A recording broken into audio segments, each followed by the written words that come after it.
Ah, yes, here we are yet again. If you're watching or listening live or whatever you're doing live, it means it's Wednesday at noon Eastern Time. It is time for the High Noon Hemp Show, the premiere of season 18. You can believe it. 18 seasons of infotainment about hemp and CBD and more. If you want to go back and check out old episodes, you can find us live and video on demand, of course, on Facebook, the Temptations Beach Facebook page, at the Jedi Hemp YouTube channel, and at Temptations on Twitter. If you're looking for the podcast version, I don't know why you would. I don't know why you won't want to see all of this. But if you do, Podbean, Google Play, iHeartRadio, Spotify, just search the High Noon Hemp Show. I'm Stoner Jesus. He is Beach, high above Temptations, in Sharonville, Ohio, at the Hemp Quarters. Beach, how are things in this? I hear the sirens going off this first day of February at Temptations. We did it again, 2 months in a row. They're sending off the alarms for us. It's every month. But, they love us. They love us everywhere we are. Hopefully, wherever you live, they set off your alarms at noon on Wednesday, first of the month, to signify this is the first episode of the High Noon Hemp Show in the month. Run to your computer. It just makes sense.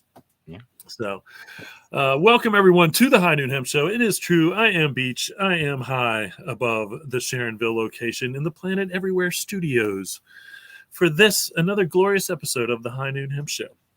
The 18th episode, or the 18th season starting. Wow, 18 seasons. Great. Can one believe it? I don't think that one can when one thinks about it. It's crazy. I believe that puts us at roughly 205 episodes, somewhere right around in there. That's crazy. In this glorious start of the 18th season of the High Noon Hemp Show. Again, thanks everybody for watching. If you're watching live on Temptations Beach, Facebook or YouTube, Twitter maybe. We do appreciate if you're watching later. Thank you. Pause at any time to make sure you don't miss anything. That's right. We'll have to say that once again, the FDA has not evaluated this show for safety or efficacy. Local news. I missed the medical marijuana meetup. I've talked about this before. It was last night. It sounded like another really good event. They're always good events. They usually happen on Tuesdays. And so, I'll keep you guys, keep you up with that. But what you can do if you're in the Cincinnati area and you want to do this is go to meetup.com, get yourself a meetup account, and then go find the medical marijuana meetup in Cincinnati. And you can RSVP and get updates and blah, blah, blah. And check out all the pictures because a lot of pictures are usually taken as well. And you can see who is there hanging out. But it's usually a great crowd of cannabis educators, dispensary employees, doctors, all kinds of stuff.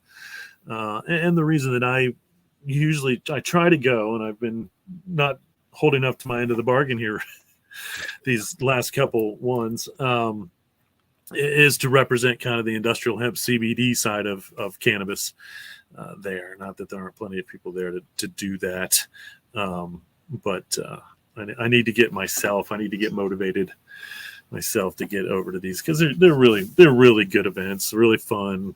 And the eclectic people, the eclectic gathering that it brings in is, looking from the outside in, you think, it's just a bunch of stoners meeting up, but it is far from that, actually, far from that. And so, again, that's the medical marijuana meetup happens usually once a month on a Tuesday here in Cincinnati, Mad Tree Brewery. But you can go to meetup.com and get involved with that if you would like to. And I'm going to vow here that I'm going to do everything I can to get to the next event, no matter what it takes. That being said, the best of City Beat has started.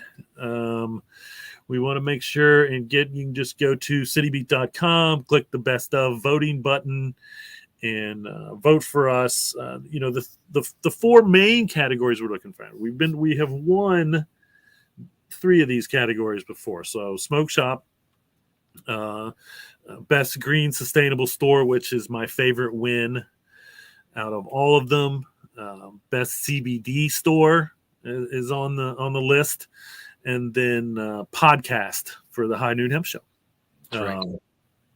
And so make sure you get there and vote for us. And any other category. I used to write myself in for like Cincinnatian, or no, they had a category for like, I don't think it was called like Black Sheep, but like controversial people. I used to try to write myself into that category. And so anyway, but again, we're really looking for, I take very much pride in the Green Sustainable Store best of. And then Smoke Shop is, we're pretty adamant about, we've won that one more than anything. Out of all the categories, we've won that one more. Best CBD Store. I feel like, we should win that one. Our selection is incredible. Our prices are good. We use, for the most part, in our own CBD products locally sourced from Kentucky. Made, manufactured, processed, all that stuff in Kentucky. And so, I truly believe that we are the best option for CBD, and our products are, proven quality. But anyway, you vote. We appreciate it. Thank you. Best of, go to citybeat.com, click on the voting, best of voting. You usually have to go through all the pages. There's like 7 different pages of categories. And then it's broken down. Each page is broken down into different categories specific to that category. And so,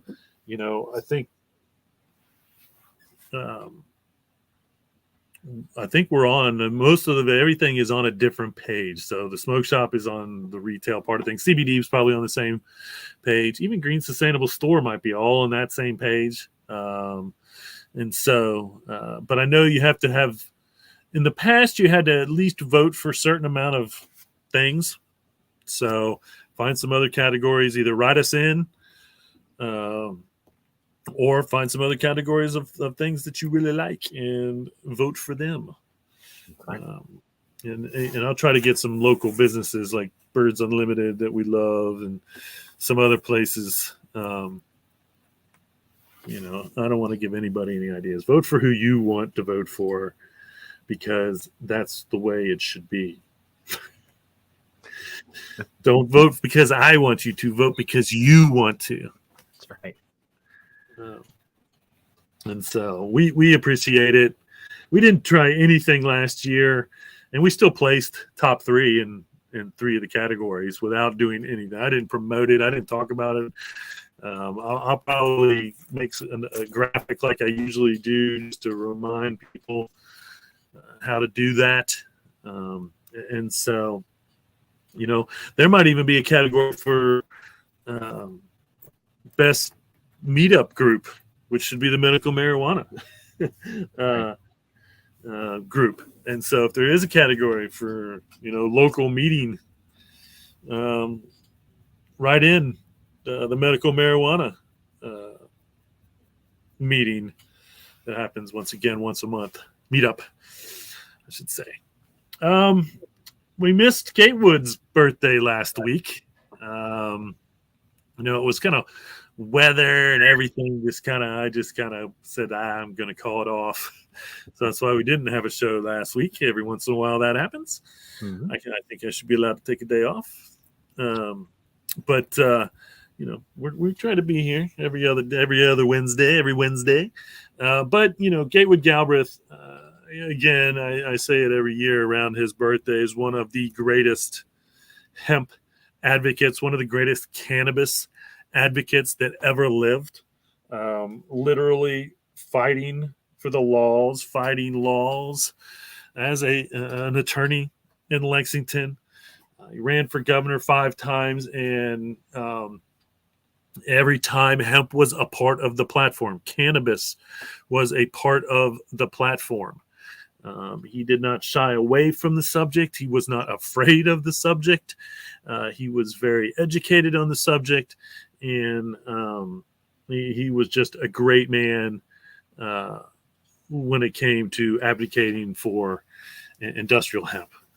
Unfortunately, he passed away before hemp was not only legal in his home state of Kentucky again, which, again, his voice had a huge part in Kentucky, having a huge part in the legalization, the federal legalization of hemp.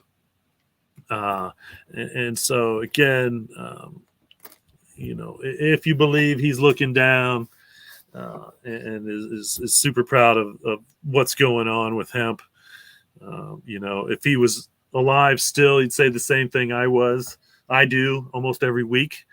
Stop demonizing this plant still. It's legal. Stop demonizing. Stop making it something that seems evil. Just let people grow it like corn and any other plant, cotton, soybeans, whatever. It should be free to farmers to grow as soy and cotton.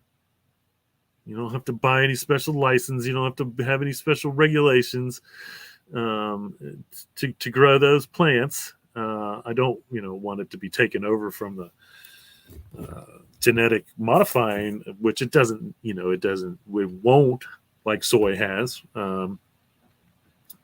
because, that's the one good thing about it. And why a lot of the big agricultural companies probably are against it is because he doesn't need to be made any better. We just need to grow it. It's already great. We have over 200 cultivars across the world for grain and fiber. I'm not talking about the CBD industry. I'm talking about grain and fiber.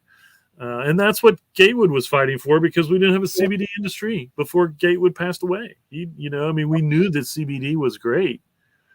But, we didn't know that it was going to drive the legalization of industrial hemp in this country.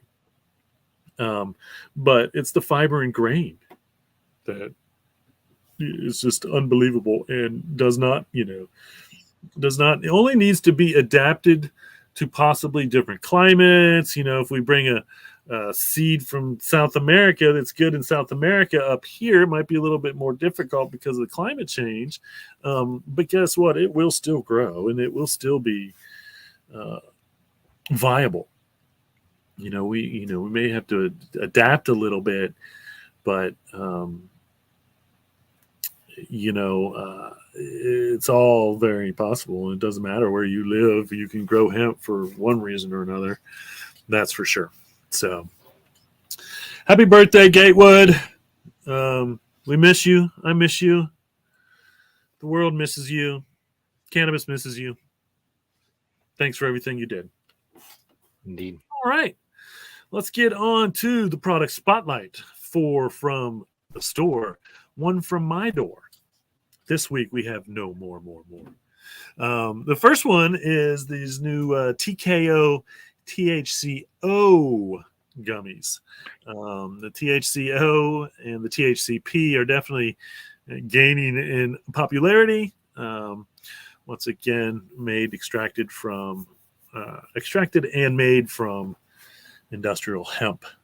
So do a little research on THCO, see if maybe it can help you in some way or another. And then come on in and get some THCO gummies. These are new. These are the raw terpene cones. So these cones are infused with terpenes. Terpenes obviously are a natural cannabinoid, cannabis isolate, I should say, isolated from cannabis.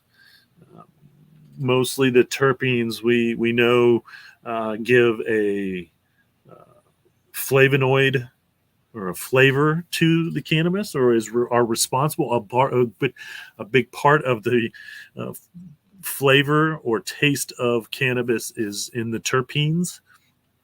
We're finding terpenes, just like all these other things, have may or may not have therapeutic value.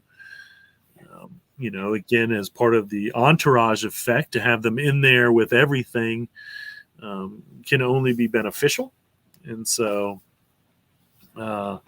everybody loves raw.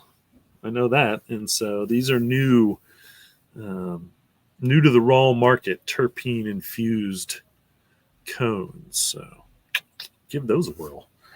Back to some TKO, because we've had this TKO product before, but we just got a fresh batch in everywhere. And these are the TKO Delta 8 pre-rolls. So basically this is CBD flower, and then they take the Delta 8 and add it to the flower, single pre-rolls in different terpene makeup. Now, because these are all named after cannabis strains. Normally when that happens, they're doing that because they are using the terpenes, or even if it's CBD flower, it could be gelato CBD flower. And it's going to have the same terpene makeup as high THC-9 gelato. It just, they've basically bred the THC-9 out, and so it's CBD, and then they add the Delta 8 on top of that. And the pre-rolls are, those are pretty popular as well. And so fresh batch in the stores now. And it is really cold out again. So here you may need yourself some top hand glove, hats, or scarf. This is, again, the selection at the Sharonville location. And so it's never too late to try to stay warm. And it's, we still have to get through the entire month of February, folks, here in Cincinnati. January and February are the two coldest months, and so we still need to get through February, and it is super cold again, as you will see in a moment when you check out what I'm wearing today. But the last thing, and this is, I just came across this picture, and I really like this picture. The one from my door, this is my Adidas collection of hemp, and so all those shoes are hemp Adidas. The top shelf is some of the original shell toe Adidas, which were some of the first hemp shoes that Adidas made and they're called the super modified. They're a little different. If you notice, they have the fatter bands on the side, and then it's kind of a different shell toe than some of the other shell toes. But that's at least probably 20, 25 years, probably at least 20 years, 25 years almost of, probably 25 years of collecting hemp Adidas anyway, because I probably bought my first pair, and we actually we went in with another store here in Cincinnati very early and bought a whole run of, it was either the black ones or the blue ones. I can't remember for sure. And so we actually sold the original super modified shell toes in the store until we sold all that we had, obviously. And you have to buy an unbelievable amount just to get them. So that was kind of fun. And those were probably my first pairs as well, all the way up to I probably bought a pair last year, the year before, because Adidas usually releases, if you pay attention, they usually release 3, 4, 6 pairs, different styles of actual hemp shoes a year, or they were. I have not checked recently, so hopefully they're still doing that one way or another. So there you have it. 4 from the store, 1 from my door, which is actually a lot. And those hats are all hemp hats as well, made officially licensed Adidas hemp hats. Most of you may know that I wear a hat almost every day. And so hats are something that I have a lot of. I have a lot of hemp hats. I should check my hemp hats and try. I don't know if I've actually tried to break the record for wearing a different hemp hat every day. I have the record for a different hemp shirt every day. And maybe it was hats. Was it hats that it was the other record? Maybe it was actually wearing a different hemp hat every day was the other record. Now I'm trying to think of because I know I did the shirt, which ended up being like 180 days or 160, about a half a year. I wore a different hemp shirt every day. Wow. I'm gonna have to go back and look. Maybe it was hats. Honestly, maybe it was hats that was my other record. I think it was hats actually. Now that I think about it, I wore a different hat every day, and I think I went almost, if you can believe it, almost 160 days wearing a different hat every day as well. So those are two world records that I hold in hemp. That's right. Don't try to look it up. Don't try to look it up. I have that's the official recognition that you'll get is me saying it. Right. I don't even have a made up plaque that I've put on the wall. That'd be cool. But if anyone has gone more than 160 days or so wearing a different hemp hat or a different hemp shirt, I would definitely concede the world record to them. That's right. If you want to challenge Beach, bring it. Bring it. That's right. Bring it. Speaking of what Beach wears, it's a big part of the show. And as he mentioned, today is very cold in the city of Cincinnati. But it is the beachwear segment. But today, Beach is not dressed for the beach. He's dressed for the cold weather of Cincinnati. I ask Beach a question every time we do the show, and he gives me the answer and has created the single greatest segment in internet history. As I said, the beachwear segment. When I say, what are you wearing, Beach? Little gray today. Going with gray today.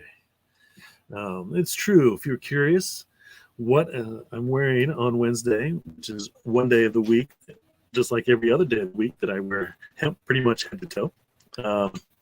Now you'll know. What are you wearing, Beach? On the lid there, that is a No Bad Ideas hemp hat.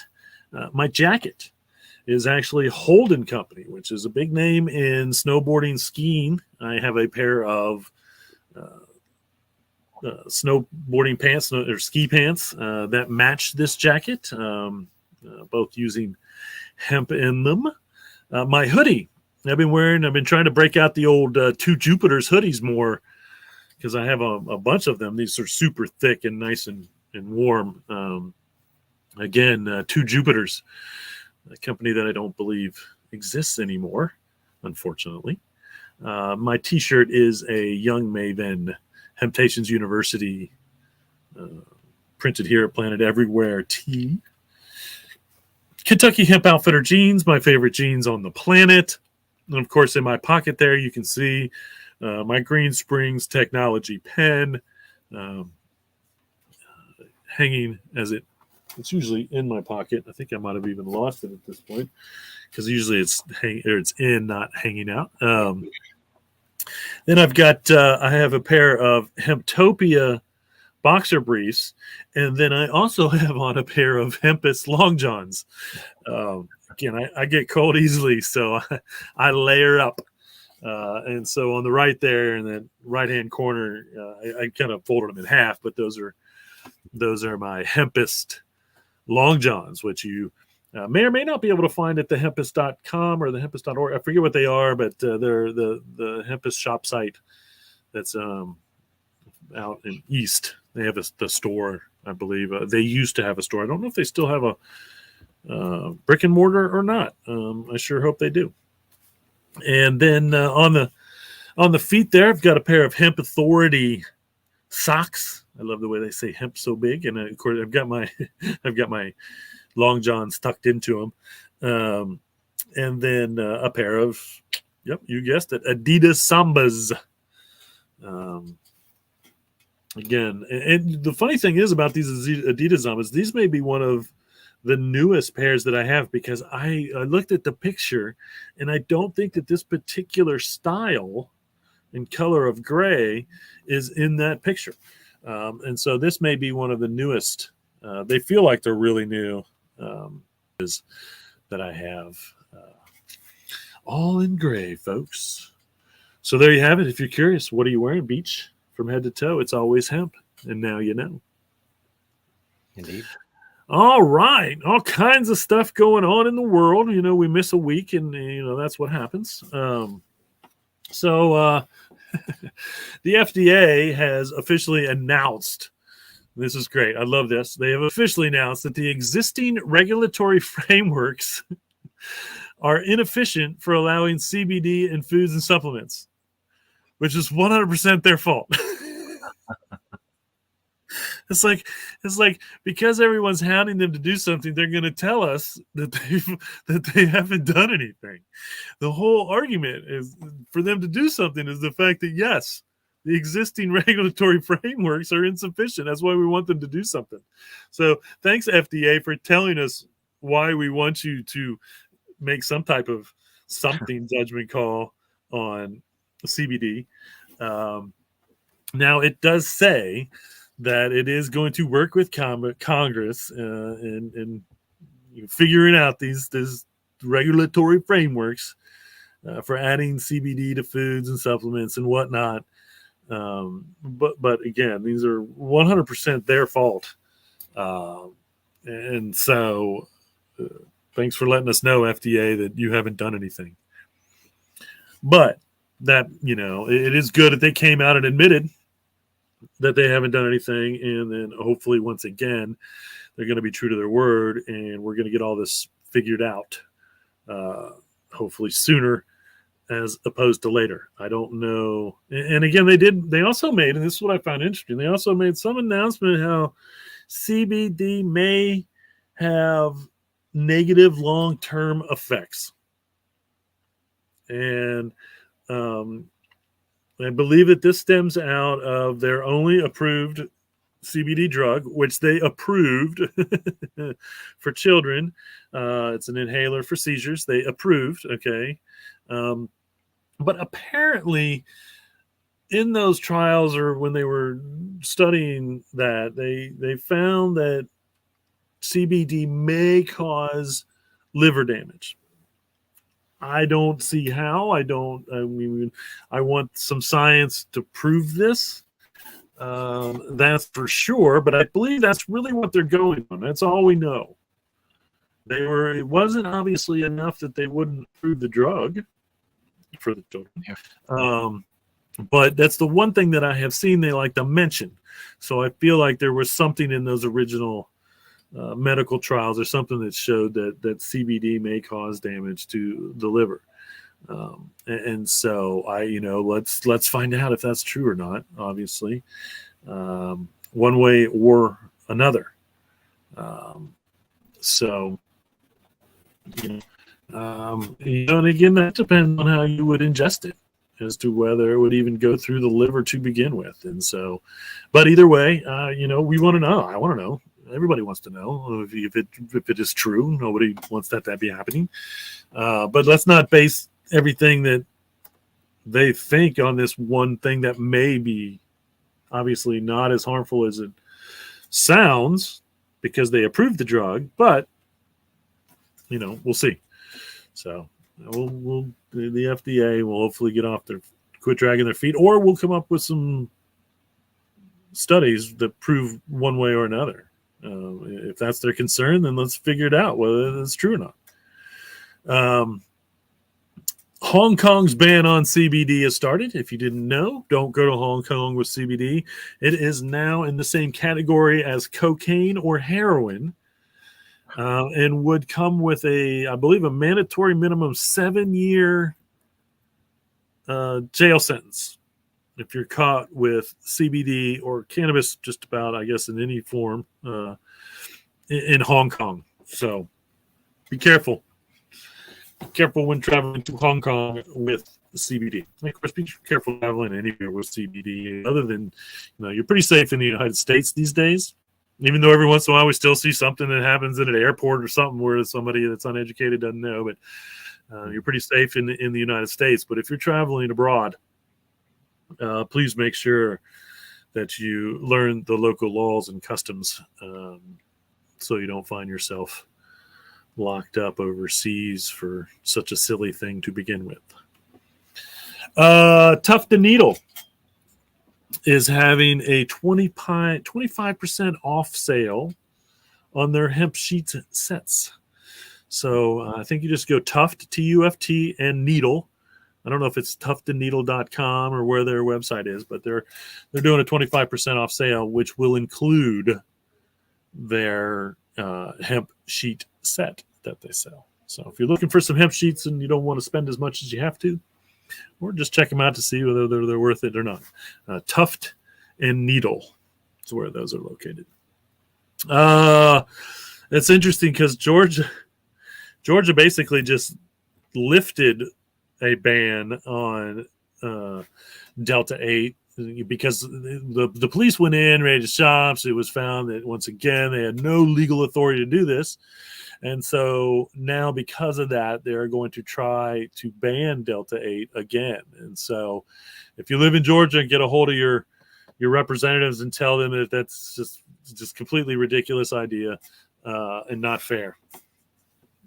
Pure and simple. Pure and simple. All right, let's get to our first pair of Nikes in today's show. Now, these are the... Fortunately, if there are pictures, I have not gotten them. I've been email. I've been checking email on my phone, and I don't know what's up with the news pictures. They just, every week they give us problems. And it's just email. Email is like one of the first things on the internet. Let me just been make around over 30 years. I don't know. I don't understand what the problem is. It's interesting because now it says they weren't sent. Oh, goodness. So did I mess that up? I mean, I could have swore I sent them over. Oh my gosh. The email with the products and stuff always just flies right through, but the news pictures, they just, I don't know. Right? There's always a snafu. Always a snafu. The modern parlance. Hopefully they come through. Let's just see if I can try this one more time. You podcast people, you're right now. You're like, see, I don't have to see what's going on. That's true. That's true. Imagine what the Nikes look like. All right. Well, we'll see if that doesn't come through. Either way, Stussy and Nike, and I've shown some Stussy's collaborations with Nike before. They are releasing the Air Penny 2, they call it. And so we'll if you get a picture, get a picture. If you're not, it's interesting because I sent it, but it's still not saying it was sent. It's so very weird. Super weird, of course. Crazy. That don't make no sense. We'll see what happens, I guess. It comes through, it comes through. If it doesn't, it doesn't. We'll get caught up with those pictures if they do come through. That's right. One way or another. So apparently, butter candles, that's right. Candles made of butter are all the rage on TikTok or somewhere on the internet right now. The most interesting thing about these butter candles, and they're very, very specific about this, they tell you can't use a cotton wick. Some wicks have metal in them that you can't use. I forget there was another substance that you can't use, but they're very specific in using hemp wick or hemp as the wick when it comes to these butter candles. It was funny. The one girl said she was in a bind at her parents' house to make one of these butter candles, and so she used her raw waxed hemp wick, and it worked perfectly. And now these butter candles. So I assume it's just you make it in candle form and you light it, and then it melts, and you use the melted butter on whatever you want, your bread or I mean, I kind of, it's kind of a genius idea, I suppose. But the way to do it right when it comes to your butter candle, there you go, it is in fact a hemp wick. And so, I see they're dipping the bread right into it. I got it. Well, that would put it out, though, nice. I suppose. So you just melt it a little bit and then you dip into it. So I can't believe it's taken us so long. Where has the world been on the butter candles? But anyway, if you're going to make a butter candle, you got to have some hemp wick around. And get into Hemptations for that if you want, because we do have hemp wick ready for you one way or another. That's right. So, well, here's another picture that we're missing. There was these articles are always, this one was best pajamas. And this one included the Rawganique. And of course, you can go to Rawganique, Rawganique. You can go to their website, and they have one of the best I've had in the past. I haven't checked recently, but one of the best selections of various hemp goods and products online that you can find. But check out their organic hemp PJ sword set, and they're made from 100% hemp. So it's 100% organic hemp, and it's the reason it's just shorts is because it's a pair of shorts. It's not full pajamas. It's a shirt, pajama shirt and shorts is their what they're selling there. And so, if you want a 100% hemp PJs to sleep in, check out Rawganique. Rawganique. I don't know how it's really. I wish I need to call them and see how they answer the phone, because it's a very interesting word to try to sound out, and I don't know that I'm sounding it out correctly at all. But anyway, the great products. Rawganique. Check them out online for all of their good products. Well, I guess the picture of it said cannot send mail. Huh. Why can't you send mail? It sent the other mail, and then all of a sudden it doesn't want to send the mail. I just don't understand. Why is it doing that? Technology, mistress. One more time, just to see if we can get it to go. Maybe I'm trying to send too much. I'll try it without those, because that happens sometimes. See how much work we put into bringing you visual aspect of the show. Yeah, I don't, and I feel like my internet's not working on my iPad, but I'm clearly live watching it on YouTube, so it can't be the internet on my iPad. I don't know, folks. Trust me when I say I'm trying to get those pictures over there. That's right. But things just don't always work like they should. Yeah, it's still acting like it's not sending it. I don't know. Anyway, bummer. A company called Canhammer in Portugal is making hemp blocks. What I find pretty interesting about this is they're producing 3,000 to 10,000 hemp blocks a month, and so that must mean that demand is pretty good for these hemp blocks. And again, it just looks like a big cinder block, like an oversized cinder block, used for building material. You would just stack them just like cinder block to build with. And so, more and more countries I'm finding have places that are making hempcrete in some form or another. And so, good for Canhammer in Portugal, making hemp building blocks. And so, the Lower Sioux community out in Minnesota is building a hemp house that they are going to study. I think it was going to be about 1,400 square feet.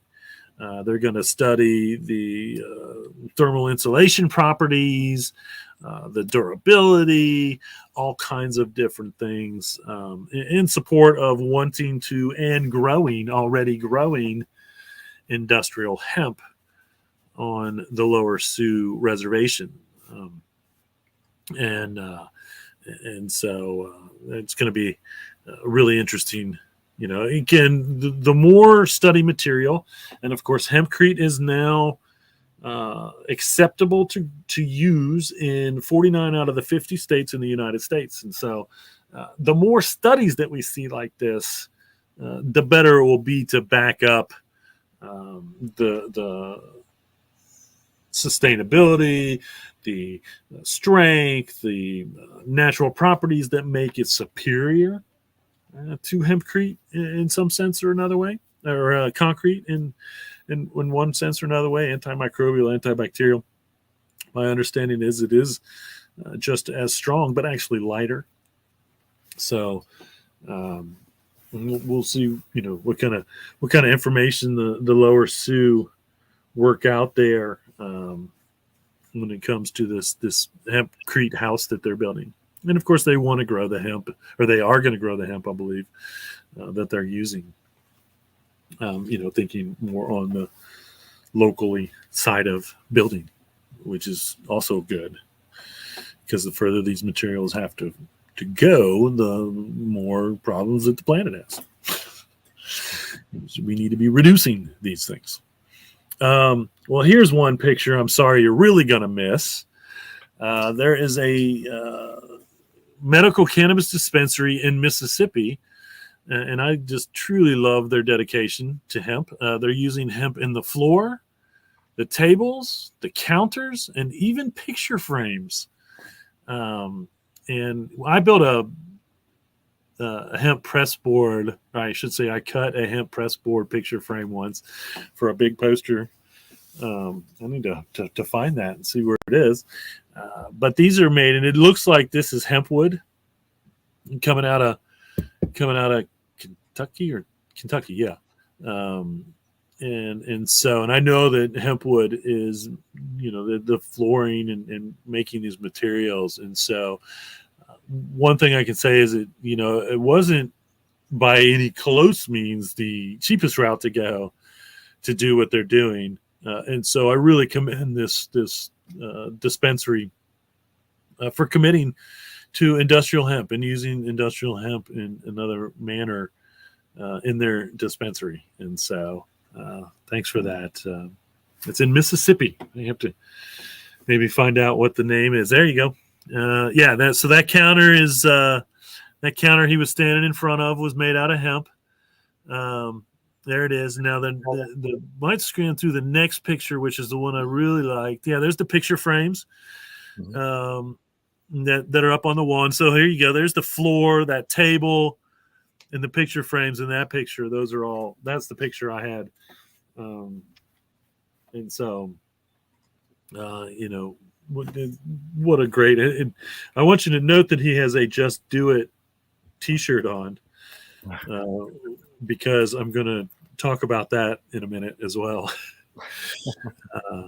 It's kind of ironic for today's show that he has that on. Here's another shoe. It's another shoe that you can't see, but Serena Williams is collaborating with Nike for what's called the SWDC Nike Air Max 90 Futura hemp shoe. Now, I think that, again, it's all in the hemp color tones, but I do think the tongue is once again made out of hemp. What is interesting is Futura, I'm pretty sure, is a cultivar. And so there it is. You can almost see on that tongue. I think that tongue is made out of hemp. And then, of course, it's just what they call the hemp colorway, which is variations of hemp colors. But again, Futura is, and it'd be super cool if this was actually made from the Futura cultivar. And so, we'll see. But Futura is definitely a hemp cultivar that's been around for a long time and is definitely popular. I think more on the fiber side, which makes sense here, than anything else. So, well, again, speaking of Nike and Just Do It, the Nike is actually suing a CBD company. I think it's a CBD company for trademarking Just Hemp It. Huh. And so, and of course, Nike's been making hemp shoes for a while now, so you would have thought they would have just gone ahead and gone with this, and it's probably why they're so upset. I don't know if they will win or lose this lawsuit because Just Hemp It is not the same as Just Do It. Yeah. And so if they win, I guarantee you that they'll be using Just Hemp It in some line of hemp stuff within a year or two. If they lose, that will just go to prove that they can't control every Just blanket. Just fill in the blanket. And so it's going to be kind of interesting. But they didn't like that somebody else was using it. And again, I think one of the reasons was probably because they make hemp stuff. And if they win, that may be how they win. So we'll see. We'll see. Because if they say Just Do It and their line of products includes hemp products, then they might be able to tell somebody that they can't use that. We'll see how that works out for them. Hemp brand, BRAN. We know that hemp is high in fiber, but a study, and this was a very scientific study. Again, I get a lot of my hemp news from Flipboard. I have a Flipboard channel called Hemptations. So if you go to Flipboard, the app, you just put in Hemptations, search Hemptations, you'll have most of the stuff that we talk about here, including this article, which is again super scientific. About the only thing that I understood, and I didn't even understand all of this, was that they did come to the hemp brand has the prebiotic potential comparable to that of FOS, which is a big scientific name that I couldn't come up with. But FOS is commonly added to probiotic supplements. And so, once again, this may be a natural substitute. Yeah, there's the article. Very scientific, but they're proving that hemp bran, and specifically bran made of hemp, is equal to that of FOS, again, commonly added to probiotic supplements. So here comes hemp. Soon, hemp brand going to be touting their probiotic benefits. And I don't think that there's any hemp brand on the market. Like, I don't think there may be a cereal out there that's a hemp brand. I don't know. But there will be soon, now that this scientific study has proven that, it has probiotic abilities, good for the gut. We know hemp is good for the gut one way or another, but this is hemp oil, basically, brand, or hemp seed, I should say, probably whole seed, because of that fiber that's a part of that whole seed is really beneficial to the digestive tract, one way or another. So there was an article, and it was all about sustainable fabrics, and they really didn't talk about hemp in the article, except for the very last sentence in the article, which says, and I quote, "Instead of bamboo, it's recommended to use hemp." And I just got done talking about bamboo. But they didn't really say in the article why hemp would be so good. But they did talk about how bamboo fiber is bad, and it's bad the same reason that cotton is bad, because it takes a lot of water, an exceptional amount of water to make the fiber into the form that we want it to be in for our t-shirts or our softness. And so, bamboo is, it has its environmental properties because it grows so fast and it's renewable. I mean, bamboo is a super fast growing plant and we can get a fiber from it. But once again, that fiber is very labor intensive. So all of the sustainability, and I shouldn't say labor intensive, I should say resource intensive. It's not labor intensive, it's resource intensive. So it's taking, just like cotton, taking a lot of resources to get it into the form that we want it to be in. Hemp is not only stronger, because we know it's the strongest natural fiber, but it doesn't take all that process. I think the hardest process is actually getting the fiber out of the plant, which we are, coming up with new machinery every day that's making that easier to do. And so, hemp is still labor intensive, but the machinery is caught up. Machinery is catching up with that now, but it's not resource intensive. It doesn't need herbicides, doesn't need pesticides, doesn't need a lot of water to be made into fiber material or material. And so, this is something I knew from bamboo from the beginning, because, when bamboo hit the market, everybody's like, oh, everything should be made out of bamboo because it's so great, it's so fast growing, it's renewable, comes back every year. And then again, when we find out the actual process of turning bamboo fiber into material, we find out that it is in fact very resource intensive, using a lot of water. So, just keep promoting the hemp, folks. That's all we need to do when it comes to the material. Everything should be made out of hemp.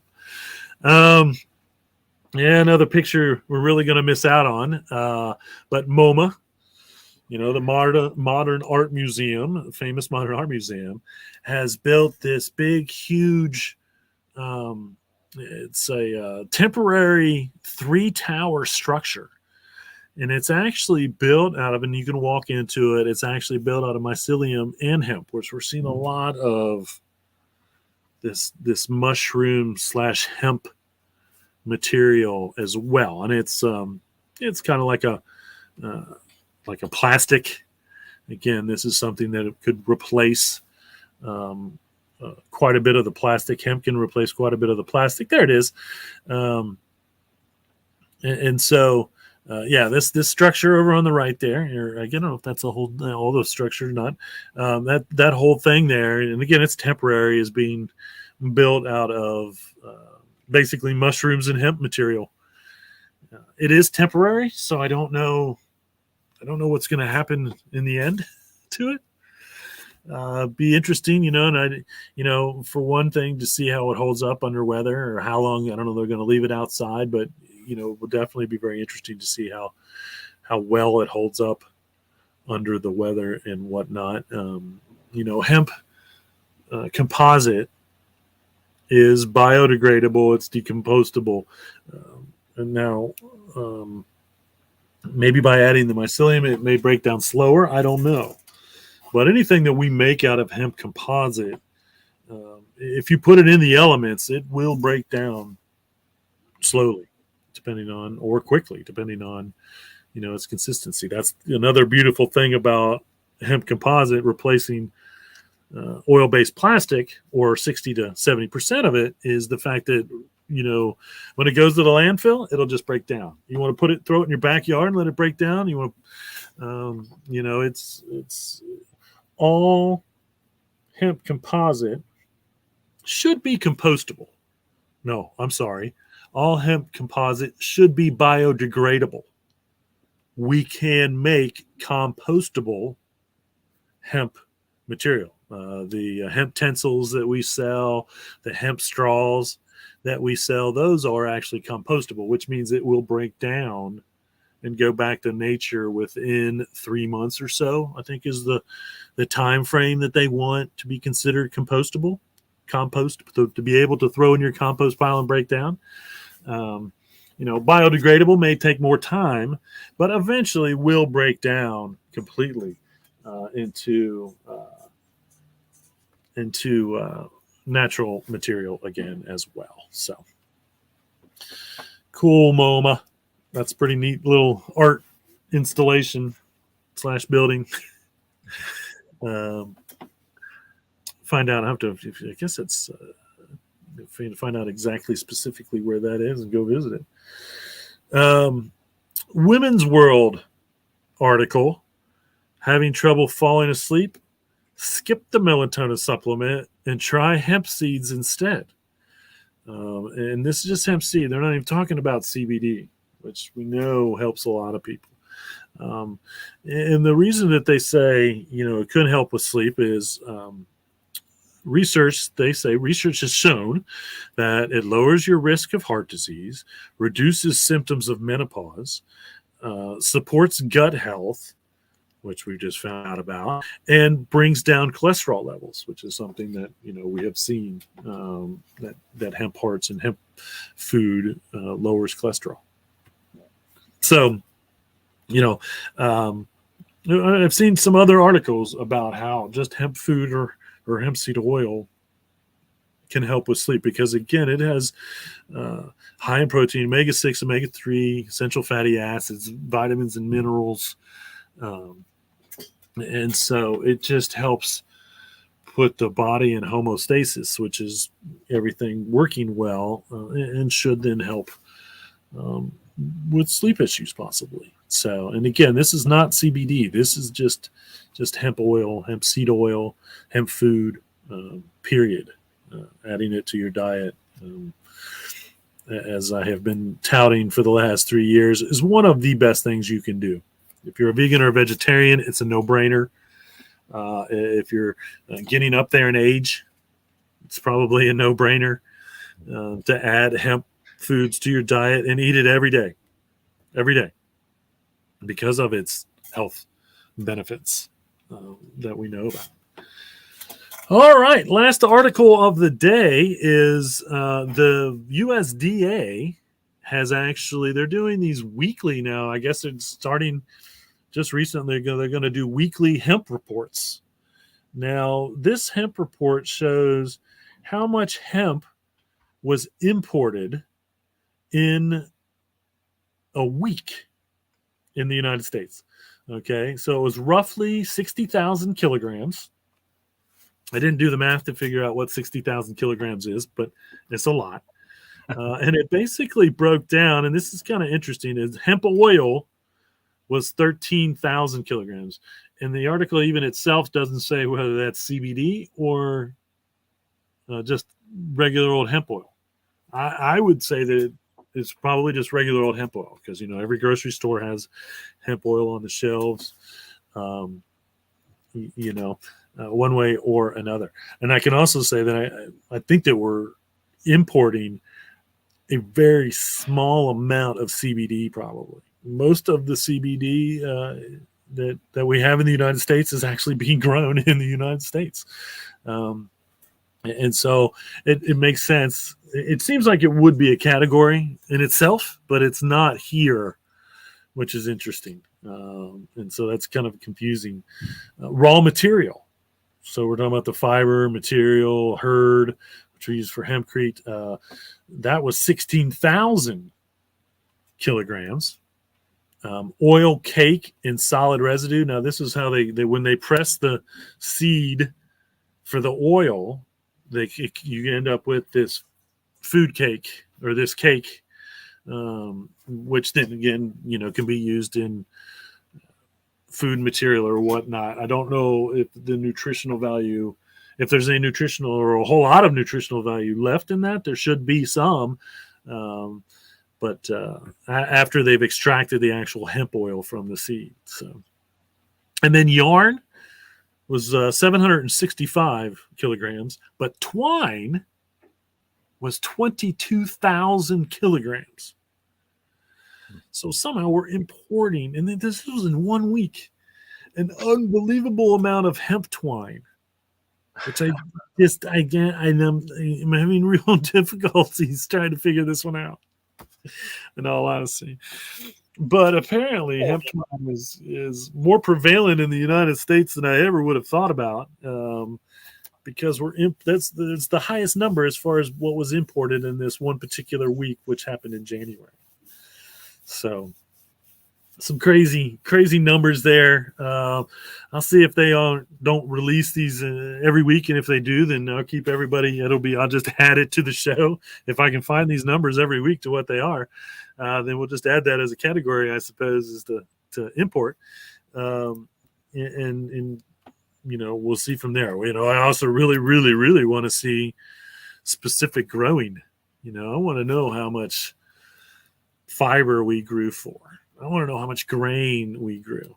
I'm not as much concerned about how much CBD we're growing for. I know it's a lot, but I would like to see the fiber and grain numbers just to see how they're increasing, if they're increasing, things like that. I realize right now, and again, this data should be available for last year, at least for what was grown and what was processed into what. One way or another. So interesting stuff. I do appreciate the numbers. And again, it just shows, why we should be growing it here. Look at what we're still importing, and we are growing it here, and we shouldn't have to import any of that. Honestly, we should grow enough seed for oil here. We should grow enough seed or grow enough fiber for raw materials here. And so, but, we will always import, I suppose, even though I truly believe that once we're really treating industrial hemp like cotton or soybean, we will have no need. We'll have so much, we will have no need to import from anywhere. And we will grow enough, and farmers can try to grow enough to keep up with the demand. But, a lot of farmers are still shying away from it, especially the grain and the fiber, which is a no-brainer, because they don't want to be demonized. They don't want to pay extra fees. Hey, this plant's great. You should grow it. Oh, but it'll cost you $1,000 licensing fee. Oh, but you have to have your field tested at the end of the year to make sure you're not doing anything wrong, even though if you're growing for grain or fiber, it doesn't matter. And so it's, until that happens, the average farmer, even corporate farming, which as much as I hate the idea, but I would love corporate farming to start with industrial hemp. But I think that even corporate farming, they were going to shy away from it because, once again, they just want to grow. They want to just be responsible for commissioning stuff to be grown. But once again, you tell a farmer, hey, we want you to grow 1,000 acres or you have 1,000 acres, we want you to grow hemp, but you got to buy a licensing fee, and law enforcement may come out and check your fields, and you will have to have your flowers tested at the end of the year. And if you come up 0.1%, 0.4% THC, that entire crop is lost.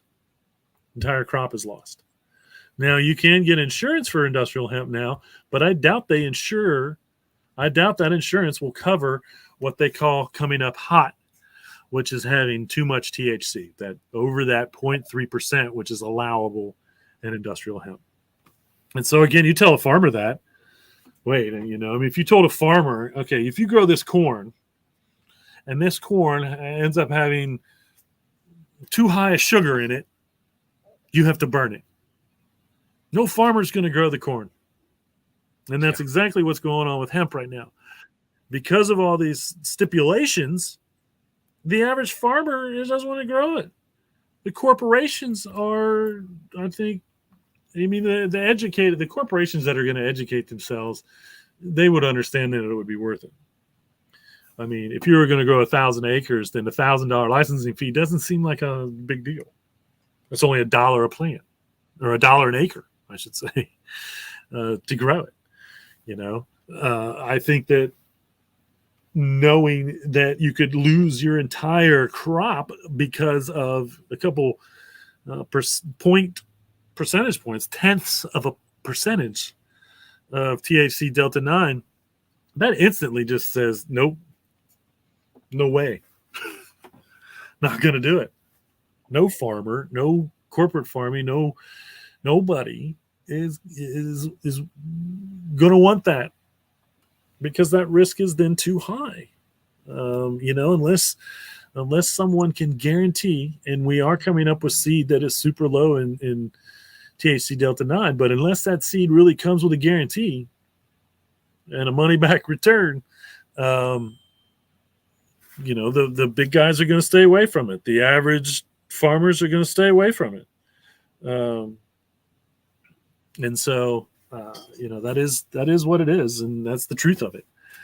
So we need all the silly licensing, and most of this are state regulated. You may live in a state where it's much more idealistic to grow hemp because they don't look at you like you're a criminal or you need to do all these things.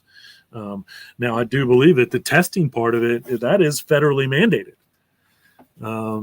So much that they tried to say that you had to take it to a DEA testing facility, but they don't have enough DEA testing facilities to control the market, so they're allowing independent markets, and they once again put that off for another year. And I bet that it may be one thing that has changed in the Farm Bill this year is that you just have to have it tested. It doesn't have to be at a DEA facility, because they're finding that almost impossible to do. And in my opinion, constitutionally illegal to make, any testing facility that can test for THC of flower should be able to test your industrial hemp flower to find out what its THC Delta 9 content is, whether you're over that 0.3% or not. It's more government oversight that they said that the DEA, that you had to take it to an official DEA licensed facility to have it tested. Which once again, overall, they figured out they don't have enough facilities and they could not keep up with that demand. And it's probably not legal for them to say that to begin with. So I think we'll see if that doesn't get scrapped one way or another, or every year they just come up with an exception and say, no, we're going to put it off again next year until we can viably do it. And it's going to become harder. Well, I don't know if it'll become harder and harder. I think that the amount of industrial hemp that's being grown in the United States is coming down. We've seen the boom. So there's less to test. But, that doesn't, there's still more being grown on the fiber grain side and less being grown on the CBD side. That's why those numbers are kind of coming about. So, we'll see. Not a whole lot of events. February 25th, 26th, you have the Atlanta Hemp World Festival at the Westside Cultural Arts Center. And then, of course, end of March, you got NOCO, the big event out at the Broadmoor Resort in Colorado Springs. So, didn't have any questions this week. And, again, my thoughts are clearly illustrated throughout the show. So, thanks everybody for watching. And remember, reduce, reuse, recycle. Make everything else out of hemp. Having hemptations. See y'all next week.